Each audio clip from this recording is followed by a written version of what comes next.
사람들의 시선을 끈 오늘의 정치 뉴스 강하락의 정치톡 시간입니다. 9월 8일 첫 번째 정치톡 만나보시죠.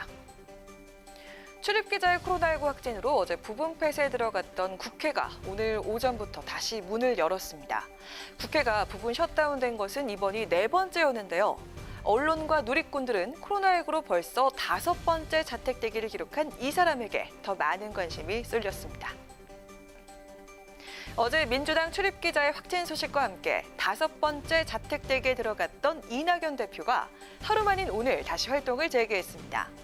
이 대표는 확진자와 같은 공간에 있었던 한정혜 의원과 접촉해 자택대기에 들어갔었는데요. 한 의원이 어제 저녁 음성 판정을 받으면서 대기 상태가 풀린 겁니다. 코로나19 검사만 4번 받은 이 대표의 순환은 4.15 총선을 앞둔 지난 2월부터 시작이 됐습니다. 당시 종로구 예비 후보자였던 이 대표는 코로나19 확진자가 나온 복지관을 방문해 감염 우려가 제기되면서 검사 대상은 아니었지만 유권자들을 안심시키기 위해서 검사를 받았고 자택 대기 중에 음성 통보를 받았습니다. 지난 7월 초에는 민주당 오영환 의원이 지역구에서 확진자와 악수를 해 그날 오전 오 의원을 행사장에서 만났던 이 대표까지 자택 대기에 들어갔는데요. 오 의원이 음성 판정을 받으면서 다시 활동을 재개했죠. 주위를 가장 놀라게 했던 건 전당대회를 앞둔 지난달 17일이었습니다.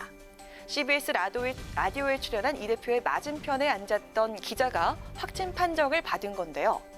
이 대표는 검사에서 음성 판정을 받았지만 밀접 접촉자로 분류돼 14일간 자가격리됐습니다. 하지만 순환은 당대표에 선출된 이후에도 계속됐습니다. 격리 해제 후 본격 일정을 시작한 지 사흘 만에 국민의힘 이종배 정책위 의장실 당직자가 확진 판정을 받으면서 의장과 접촉했던 이 대표가 또 한 번 검사와 자택대기에 들어간 건데요.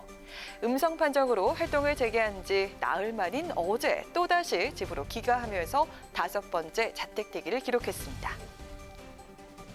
이 대표의 연이은 코로나19 순환사의 누리꾼들은 프로 자가격리자라는 별칭까지 짓기도 했습니다. 5번의 위기를 넘기면서 코로나의 강한 면모를 보여주고 있는 이낙연 대표. 자택대기는 이번이 마지막이었길 바랍니다. 이어서 오늘의 두 번째 정치톡입니다. 연이은 코로나19 확진자 발생으로 국회가 보름 사이 3번이나 멈춰서면서 국회 운영 방식도 변화 필요성이 제기되고 있습니다.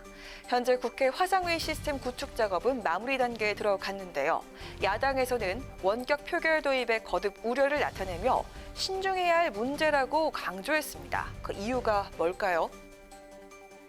가장 중요한 것은 표결입니다. 헌법상 국회 출석은 국회의장 출석을 의미하는 것입니다. 네. 그렇기 때문에 국회의장을 벗어난 표결의 경우는 유연성 문제가 있습니다. 그만큼 신중하게 해야 되는 문제고요.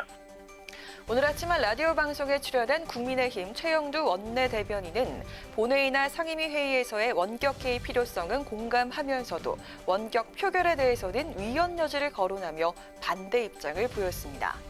헌법상 국회 출석은 국회 회의장 출석을 의미하는 것이고 보안과 안정성에 문제도 있다며 진작부터 영상회의 시스템이 정착된 호주 의회도 표결 문제는 다루고 있지 않다고 지적했는데요.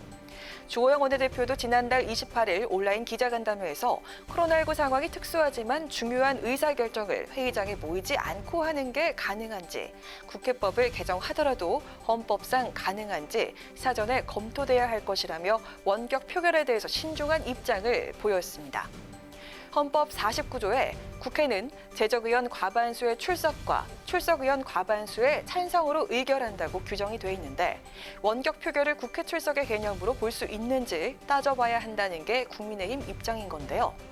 최 원내대변인은 원격 표결이 결국 여당에게 유리하다고 주장을 하면서 독주 가능성이 있는 만큼 충분한 숙고와 협의 과정이 있어야 한다고 강조를 했습니다.